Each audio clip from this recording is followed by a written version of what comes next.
Bueno, señores, miren, el Ministerio Público se anota sus primeros puntos importantes en esta etapa de la lucha contra la corrupción pública, ¿eh? La corrupción pública, porque, o la corrupción pública por la corrupción política, porque como hablábamos cuando analizamos el índice de transparencia internacional, aquí hay mucha corrupción que no se mide, la corrupción carcelaria no se mide, la corrupción empresarial no se mide. La evasión fiscal no se computa como corrupción, nada más se mide y se persigue la corrupción política. Y en materia de corrupción política y corrupción administrativa, el, el, el, o la corrupción partidaria, que es como debería llamarse, porque no se persigue la corrupción de manera holística, se persigue solamente, por ahora esto vaya avanzando con el tiempo, se persigue la corrupción partidaria, diría yo. En este caso estamos hablando de la operación Antipulpo, que dicho sea de paso, el juez del séptimo juzgado de la instrucción, Timoteo Peguero, le prohibió al Ministerio Público utilizar el término o el concepto de antipulpo. Lo vamos a analizar brevemente ahora.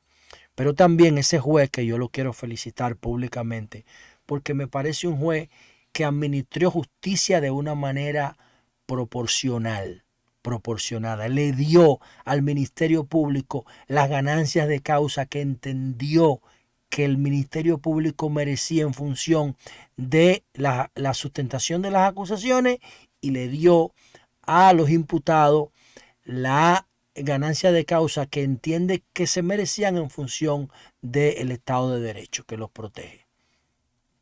Garantizó, reconoció las negociaciones del Ministerio Público con algunos de los imputados, como el caso de Francisco Pagán de la OISOE, la validó el juez y logró una sentencia que puede ser firme, porque no creo que Pagán la apele, porque es una negociación que ha llegado al Ministerio Público declarándose culpable. ¿Qué significa?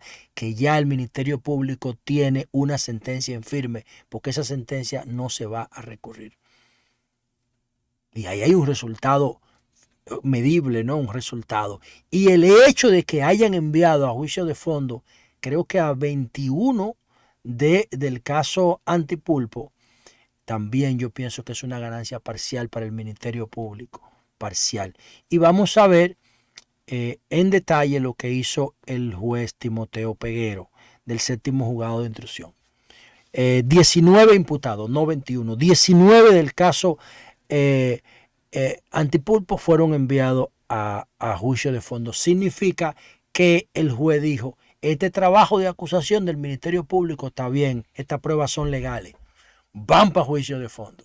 Ya le dictaron medida de coerción y ahora juicio de fondo a 19, eran 40 y pico.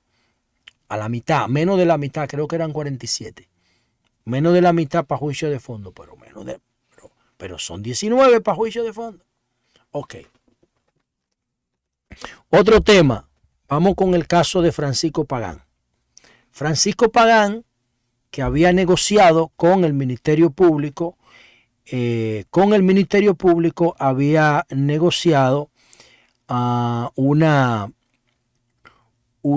admisión de culpa, y esa admisión de culpa implicaba que le iban a reconocer el tiempo que él tenía de prisión, casi 2 años, 1 año y pico, y le iban a completar 5 años. Pero esos 5 años que se lo iban a completar reconociéndole casi los 2 que tenía, los otros 3 iba a ser de prisión domiciliaria. O sea que el tipo va para su casa ya, admitiendo que robó fondos públicos. Esa es una... Yo no sé cuántos políticos aquí en la historia de la República Dominicana han sido condenados por corrupción de esa manera. Creo que él es el primero en la historia. El primero en la historia. Nunca confié en ese tipo.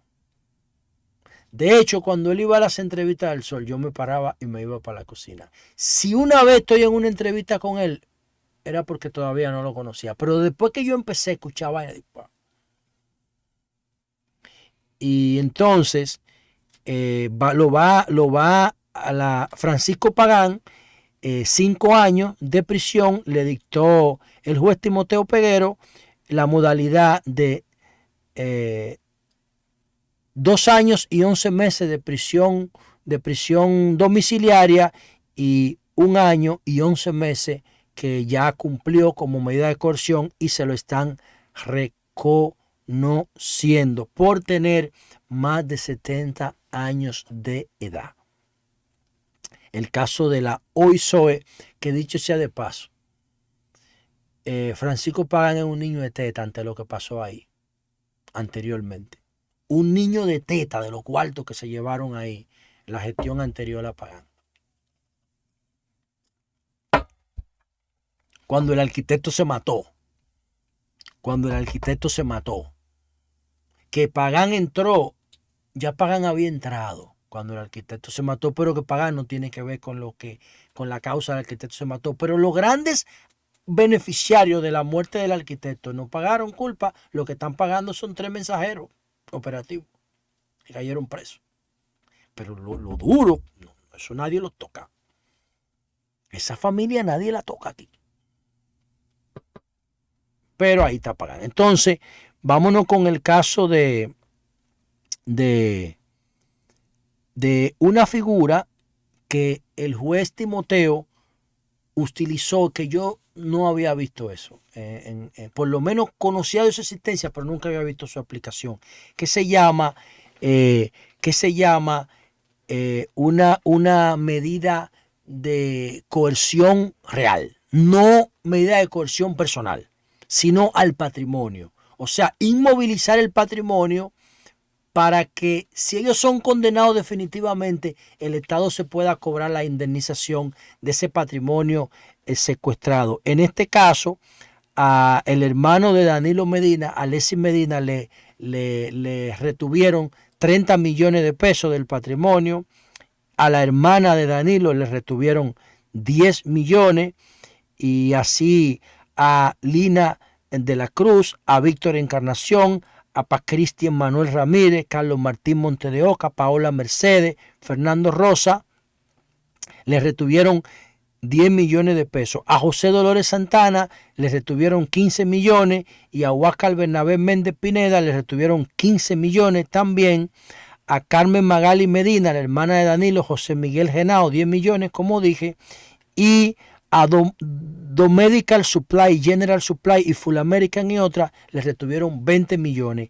Ese dinero va a estar retenido, secuestrado, inmovilizado hasta que termine el juicio. Si son declarados culpables, el gobierno se va a cobrar de ahí las indemnizaciones que establezca la sentencia. Ahora, donde yo entiendo también que el gobierno, que el Ministerio Público lograr algo importante.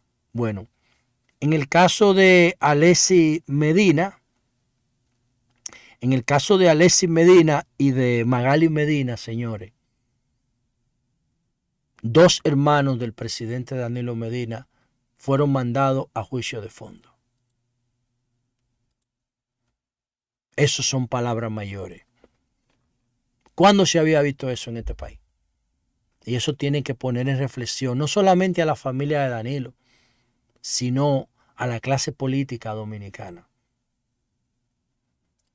2 hermanos de un presidente de la República, señores. 2 hermanos. A la familia de los políticos también. Ustedes saben lo difícil para un político decirle que no a un familiar. Entonces tú te echas tu familia en contra. Pero además, la presión que tiene un presidente y la presión que tiene un funcionario cuando lo llama un hermano del presidente.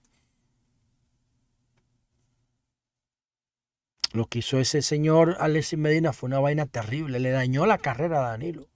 Que yo no sé hasta dónde tú me dirás, ellos son cómplices. Yo no sé.